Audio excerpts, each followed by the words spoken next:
Good morning mga viewers at subscribers. Nandito ako ngayon sa likod bahay namin. Pakikita ko sa inyo yung aking nabiling snake tongue or snake clip sa online. Mahaba. Dito ang pindutan niya. Doon naman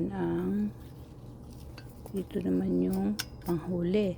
Kasi takot ako sa ahas, kaya malayo yung mahaba yung in-order ko. Pang king cobra to, o kaya cobra.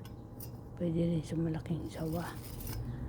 Ngayon, sa bigat, dalawang kamay ang kakailanganin ninyo. Bigat. Ngayon, may bag siyang kasama. Yung bag na kasama, matigas-tigas kaysa sa katsa. Ayan. Meron siyang buhulan sa dulo. Babatakin nyo lang to. Ayan, maisasara nyo na kung maahas sa inyo. Ngayon, may kasama tong snake hook na stretch siya. Stretch siya. Pero wala siyang lock, kaya ang bibili nyo sa Philippines yung diretso, kasi pag walang lock, delikado. Pag walang lock, mahaba naman siya, mahaba. Ayan, mahaba siya, kita niya. Mahaba siya. Pang professional lang. Pero kahit professional, mas mainam pa rin yung talagang may lock. Hindi to steady. Kasi pag idiniin nyo, nahuli nyo tong ahas, diin nyo dyan, kita nyo sa picture, dahil hindi naman ako pwedeng mag-actual, dahil hindi naman ako professional na marunong manghuli ng ahas. Ngayon, ayan, madulas kasi itong papel.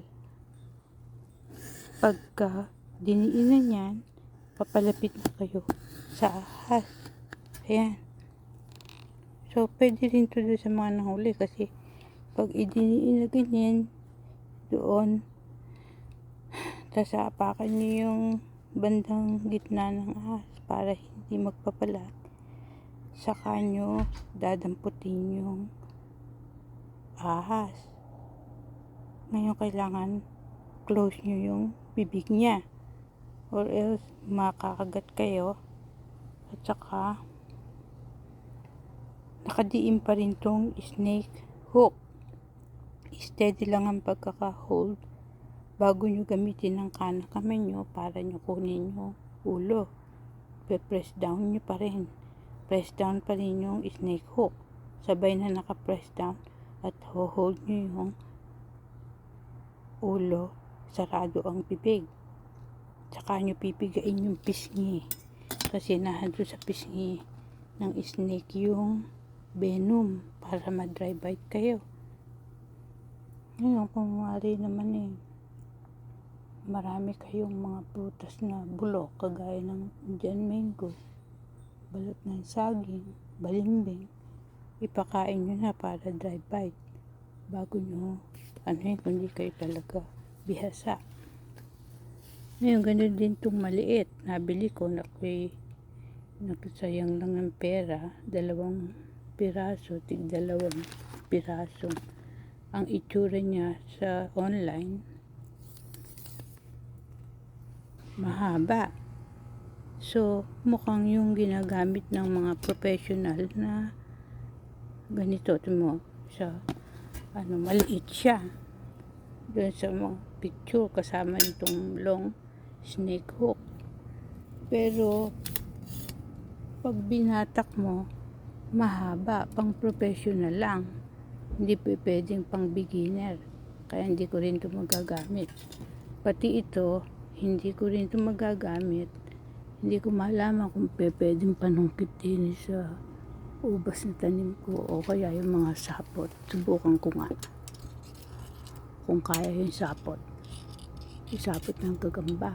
Kasi itong sapot ng gagamba, nagkokos din yan ng pagkabulok ng mga ubas.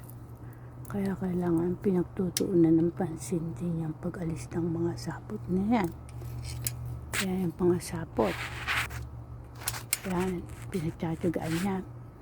Kasi, nung nakaraang unang ani ko ng itim na ubas, and nakita ko yung sapot nasa gitna.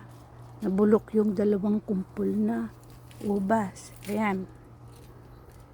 Ngayon, pakikita ko na tuloy sa inyo ang tanim kong ubas. Ayan, sa sobrang init, natuyo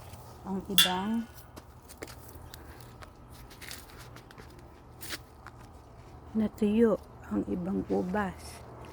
Ayan. Ayan, kagaya niyan. Kita nyo, maliit. Yan ang bending exercise. Ito naman ang sa ibaba. Mukhang malabo yung lens. Tingnan ko lang kung malinawan. Ba, yan. O baka sa sinag lang ng araw, sa sobrang init. Ayan. Halo ang berde, pula at dark. Mukhang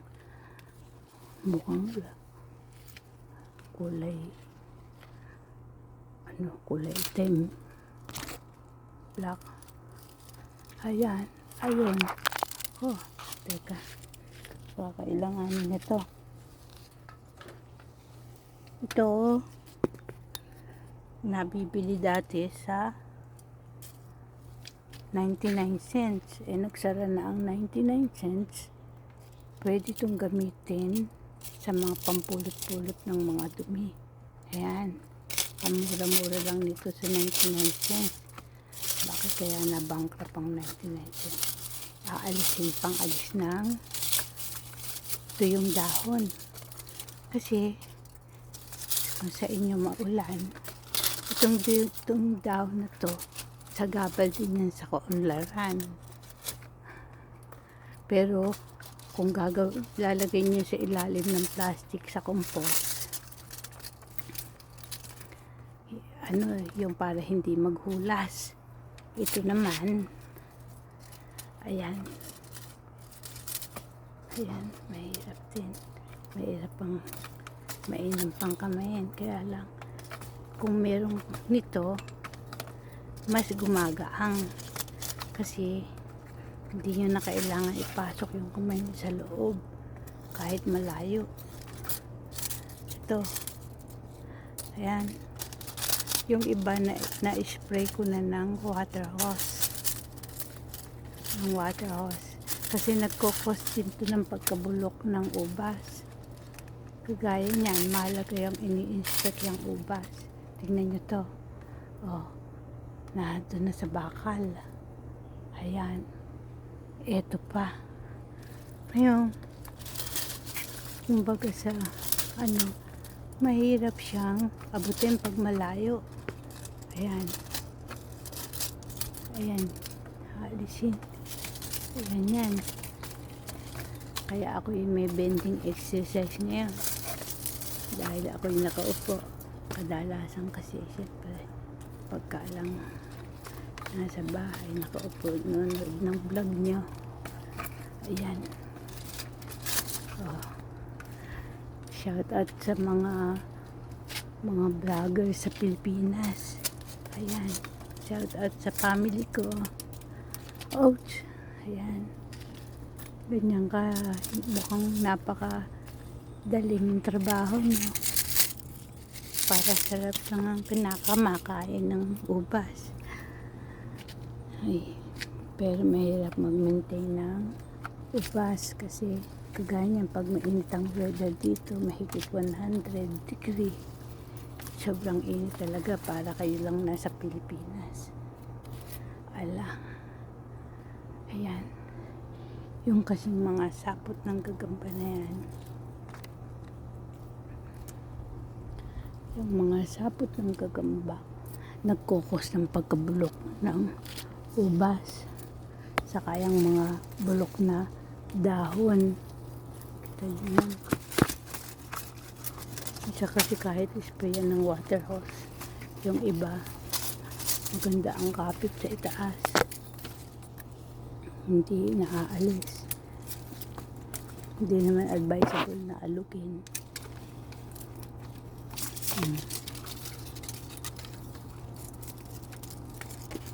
Kasi sa sobrang init dito, natutuyo. Ngayon sa Pilipinas, pag uulan, aaraw, uulan, aaraw, ang tendency mabulok yung mga bungang ubas.